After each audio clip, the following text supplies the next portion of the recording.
Hello, hello, hello. Welcome to the Secular Homeschool Revolution, where we center progressive, secular, BIPOC homeschoolers.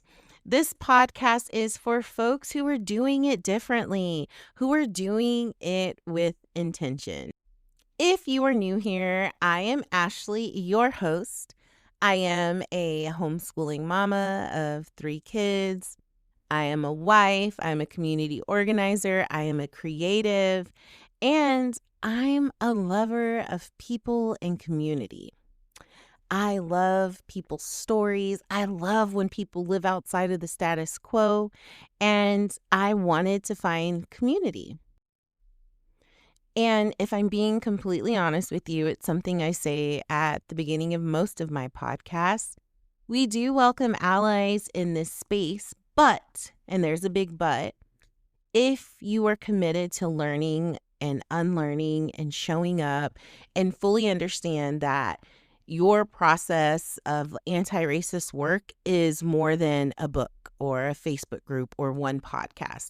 It is a lifelong journey, and you understand it's your responsibility to hold your people accountable for, the racist crap they may do or say.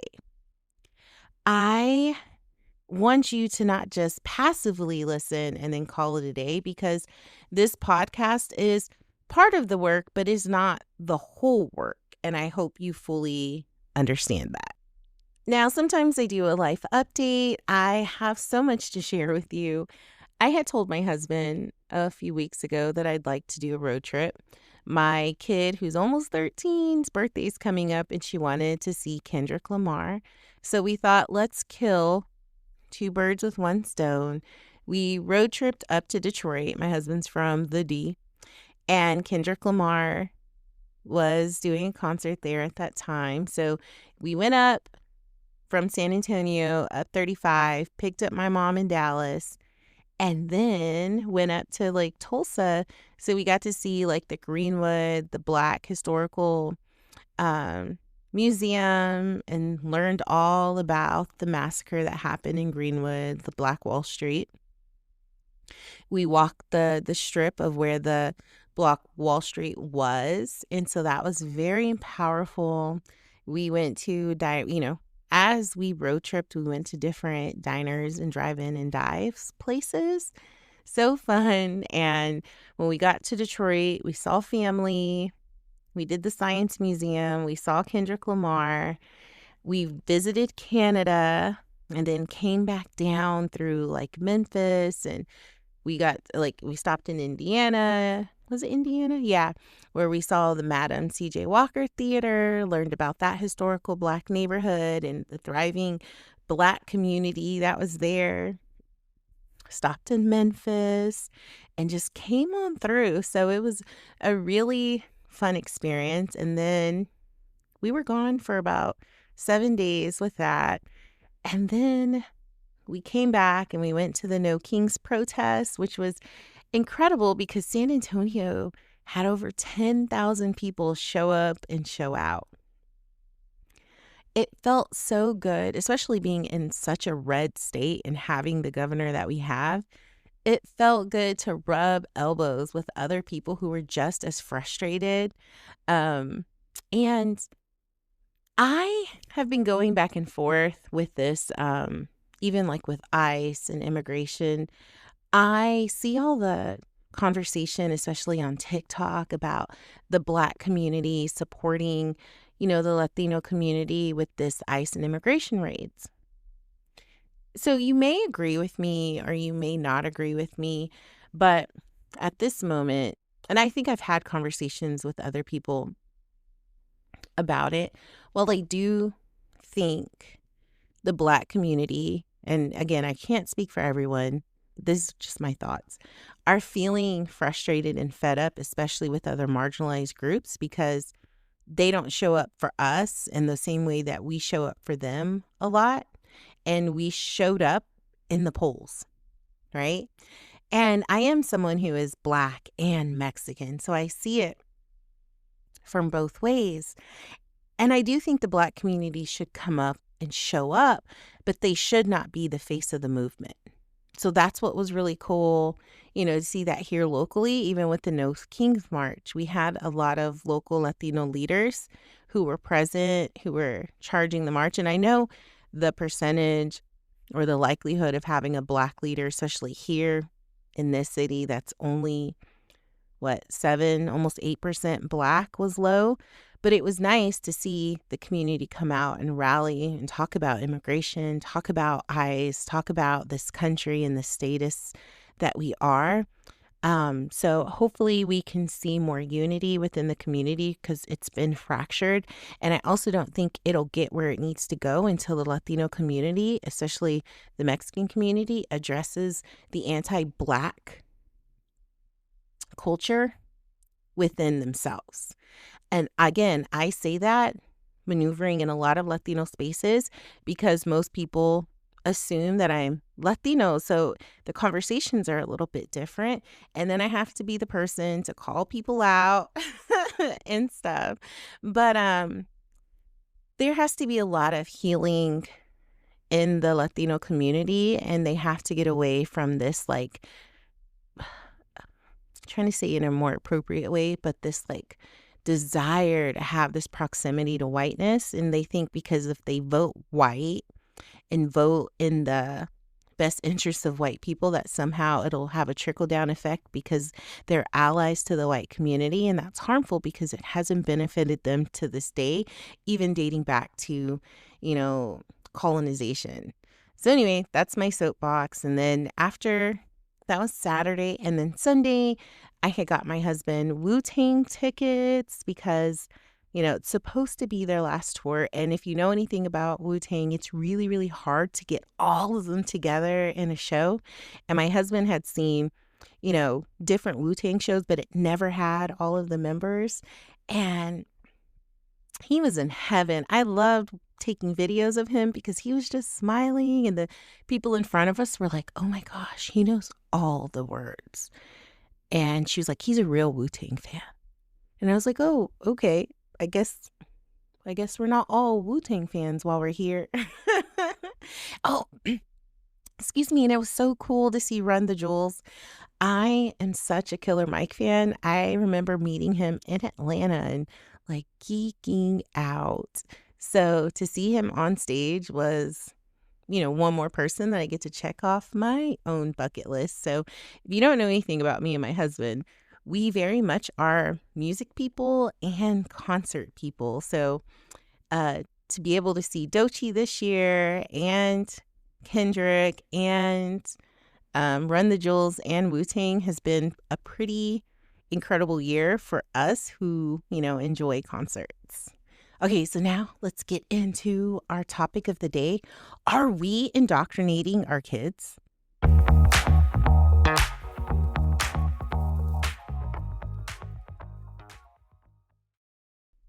So are we really indoctrinating our kids? And my answer is abso-freaking-lutely, we are. And okay, so let's unpack that, because indoctrination has become such a dirty word, especially for the GOP. And it gets thrown around by people who are clearly worried about anything that deviates from their own narrow, exclusionary worldview. And they see us teaching about systemic racism, climate change, queer rights, critical thinking, and suddenly we are the boogeyman. We are so scary because we are, quote unquote, indoctrinating our kids. But here's the thing. So with every education system, whether it is public or private or religious or even homeschooling, there's going to be values instilled. And that's what's going to transmit a worldview from your kid. But the difference is that whose worldview are we transmitting? Are we doing it with intention, transparency, and committed to justice and liberation? Or are we perpetuating this idea of ignorance and bias and very harmful narratives? And as progressive homeschoolers, we're not just trying to get our kids to memorize facts for a test. We're trying to raise compassionate, critical thinkers who have empathy and understand that the world is messy and it's complex.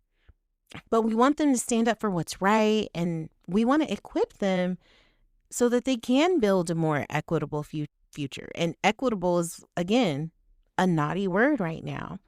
And if you think that's indoctrination, then sign me up, because that's part of the revolution. That's kind of what we're doing. And we're doing it right now in such a bold way. Let's get real. So the traditional system is steeped in nationalist myths, whitewashed histories, and often a Christian-centric narrative, and that has been indoctrinating kids for centuries. But they just call it education. And so, and I had to talk, with this episode, I definitely had to pick my husband's brains a lot because, he did go to a private school for most of his educational career. He's taught public, private, charter, and he has much bigger experience in education, especially in educational leadership. So, and he taught at like an Arabic private school for a little bit. So I really had to lean on him for some of these, to bounce ideas, to be a thought partner. And so they get this idea of, education, and they're taught when we're receiving this education, not to question authority, but to be fully obedient and to just fully digest a sanitized version of history that, we've talked about it on the show, erases the struggles of marginalized communities. And it gives a very narrow window of success. So when we're simply changing that narrative, that feels threatening to people who benefit from the old one. And so if you're asking me if I'm indoctrinating my kids, I will say abso-freaking-lutely.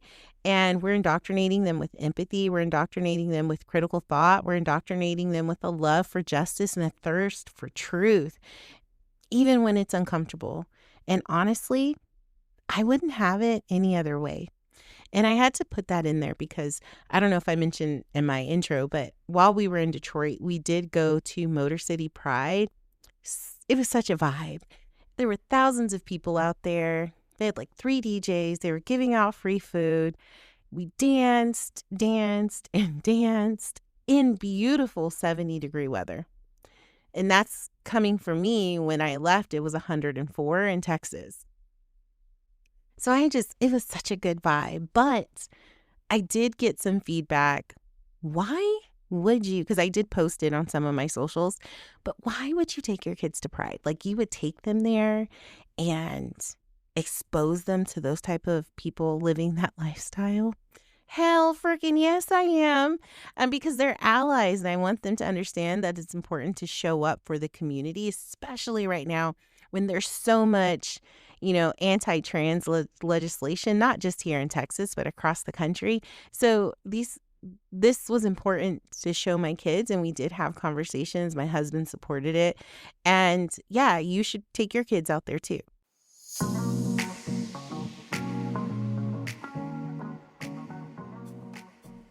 So now we're going to really dive into the BIPOC perspective of this whole word of indoctrination. Because while we're progressively homeschooling our kids, we do understand the incredible freedom that we have to decolonize curriculum and center diverse voices, right? And we also get to have like that representation for our kids. And so it's important to acknowledge that for BIPOC families, the stakes are really high. And it's also important to pull in this word indoctrination and not look at it as an evil, disgusting, nasty word, as more conservatives are trying to tell us it is. Because it does take on a different, more nuanced meaning. Because if you're Black, Indigenous, or just overall a person of color, traditional homeschooling has always been harmful. That has been harmful indoctrination. And historically, we know this. We've talked about it a lot on here. It erases, our histories. It demonizes our culture. It perpetuates this systemic bias that actively, harm our kids, because nothing in education outside of Martin Luther King and the, couple of people they repeatedly overuse for like Black History Month, but we don't even really have Black History Month anymore, according to the government. They are always people who needed to be conquered, like they weren't good enough, which can play with you in your mindset, right? And homeschooling for us can act, or it is, this radical self-preservation of liberation. And we are making a conscious choice to protect our kids from their type of indoctrination of white supremacy. Because so much of traditional education is mainstream white supremacy. And we see that. And so we're choosing an alternative route. And as a Black family who's choosing to homeschool and focus on Black history and, literature by Black authors and introducing them to, quote unquote, new classics for them, because it's not the traditional classics that were, traditional education systems use with their white supremacy education system. We're saying, you know what? We don't have to rely on Moby Dick or understand he's a classic for white people. That doesn't mean he's a classic for people of color. And we get to show them just their own cultures. And if you do you consider that indoctrination? Or is it re-education?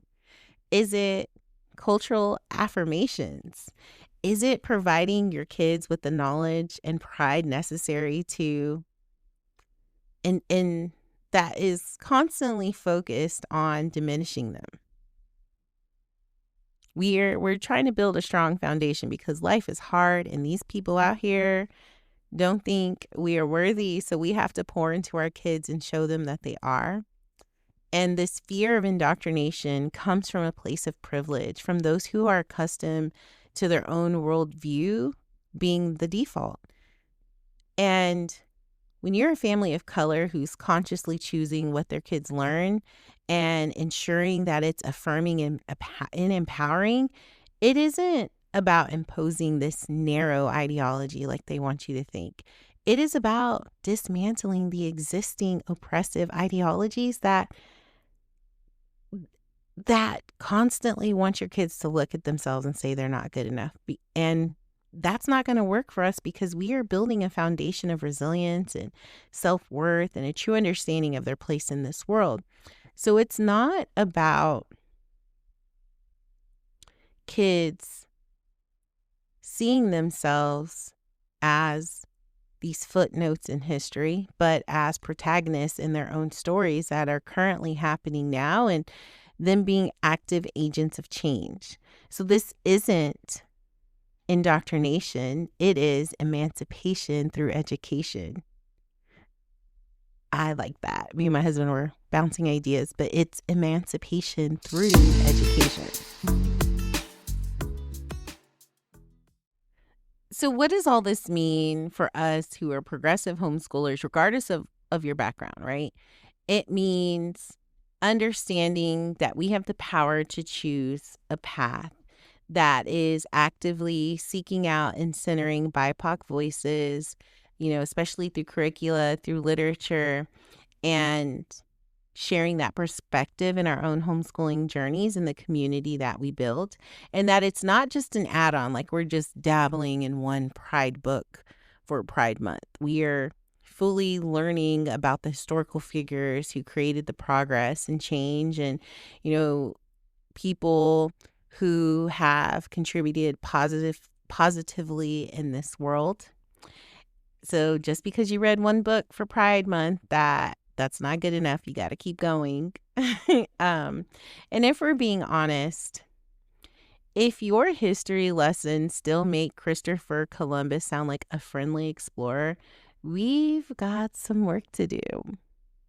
And it means understanding that when we're dismantling oppressive systems, it begins in our homes with the stories we tell, the questions we ask, and the values we are intentionally cultivating.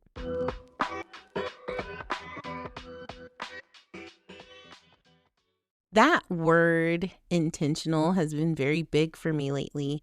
When we were in Detroit, we got to meet our niece's boyfriend for the first time. And they're young adults, like they're in their 20s, but she doesn't bring people around all the time. And it's funny because she won't post any of her relationships on her social media. And most of the time we won't know she has a man. So we were like, what? You have a boyfriend you've been seeing? You want to introduce him to the family? Anyway, so he was such a great young man. He had a great career. He had a fly apartment. He just had a lot of his ducks in a row. And I was like, wow. I said, I'm such a fan. I appreciate your perspective. And I said, what are your parents like? And the first thing out of his mouth, he says, it's funny. He was like, I understand what you're saying. I don't meet a lot of people like me either. I was like, okay, confident. And he said, I was intentionally raised. Like my parents would sit down and not ignore my feelings and have conversations with me about life. And we would read the books to talk through stories. And I'm very lucky that I have the perspective that I do. And he's like, I didn't always understand it because my parents were older than a lot of my, peers. And I just thought they were being old. And he said, and so now I appreciate every life lesson and every, heartbreak and win and support they've ever given me because I can see that impact. Man, I hope my kids are able to say that about me, but we never know. But I definitely try to intentional parent. And then I went with my friend for lunch and we were talking about intentional parenting. So it's always nice that I could share that conversation with her and break it down and bounce ideas back and forth. Our kids are in similar ages. And have y'all seen that meme on social media where they're talking about like one day your kids are going to sit across the table and talk to a friend about the parent you are?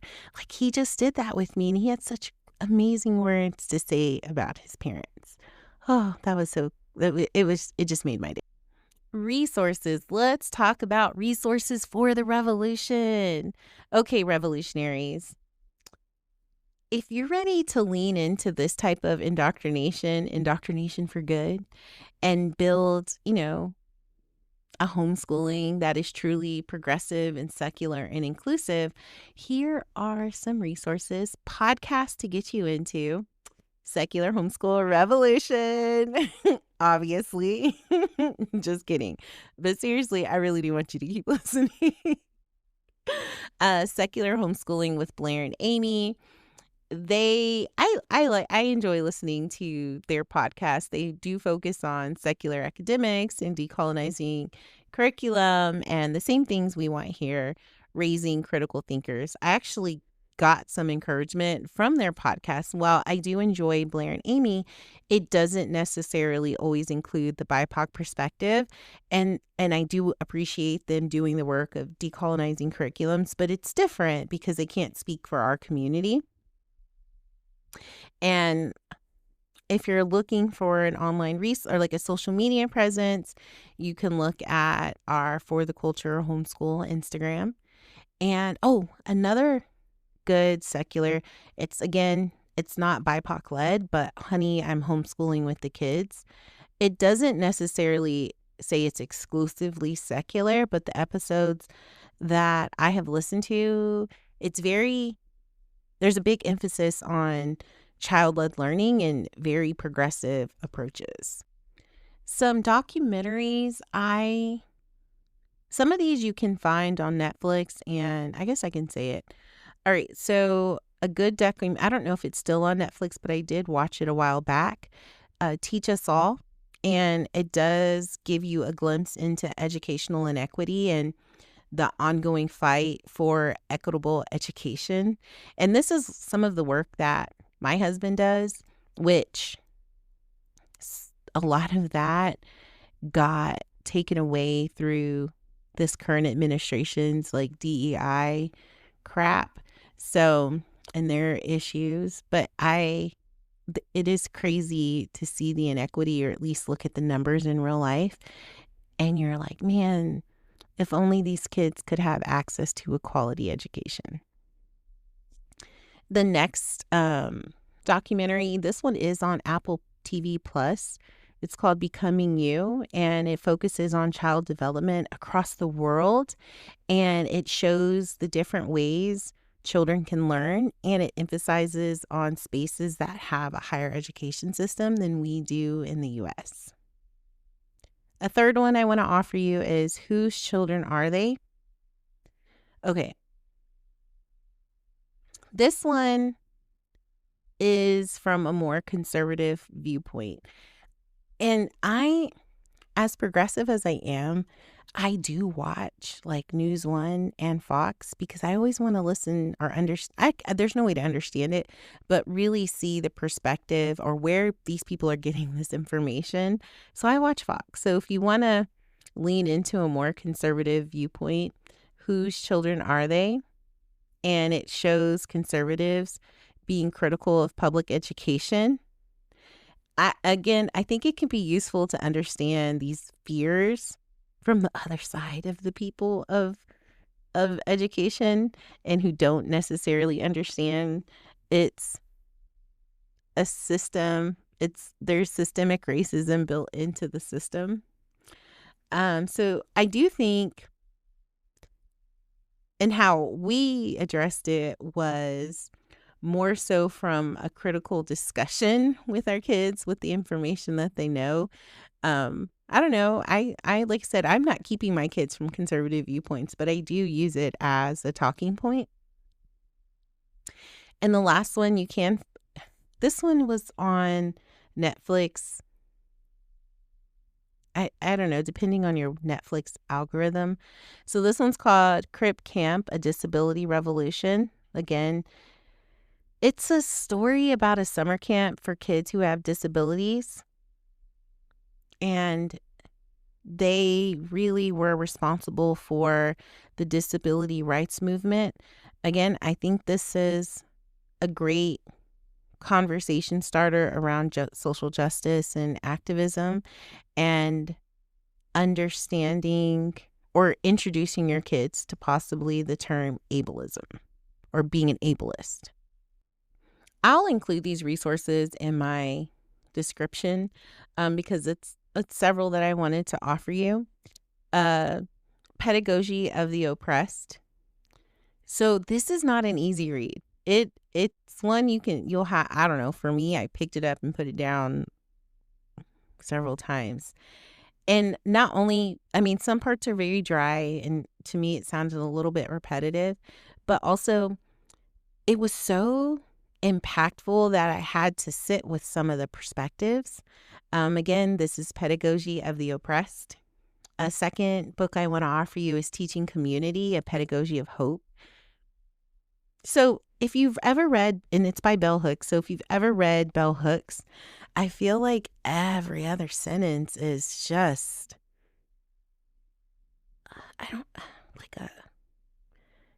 it's just like a, wow, oh my God, the perspectives are crazy. And I do know some people feel a certain type of way of Bell Hooks, but man, she really supports, in my understanding of it, of like what we're doing here in our homeschooling, right? We're understanding the power of education is a practice of freedom, and it emphasizes the importance of having community and learning in community.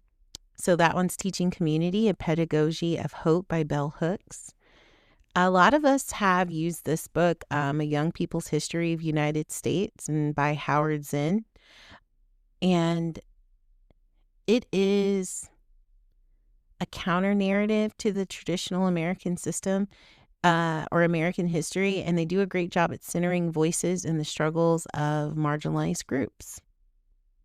The last one I do want to offer you is The Conscious Parent.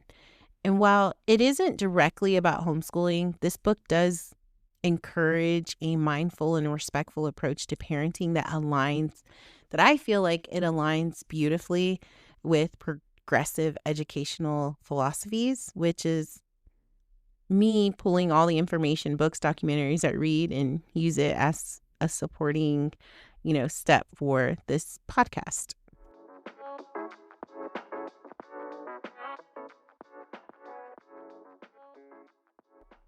There you have it, guys. We are going to allow these people who don't understand or exist outside of the status quo for them to call what we're doing indoctrination.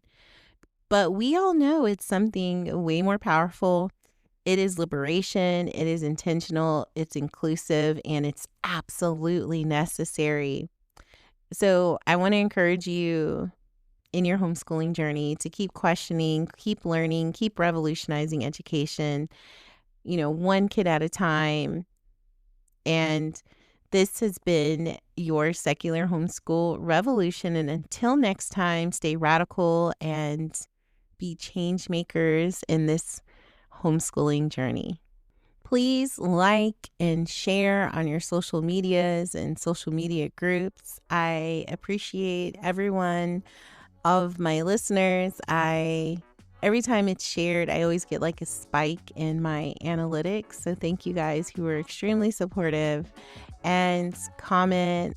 You can directly message me or you can leave a comment. It's so interesting because I get way more direct messages on like my Instagram, and lately it's been on TikTok. So on Instagram, it's Secular Homeschool Revolution, and on TikTok, it's Secular Homeschool Mama. All right, see you next week.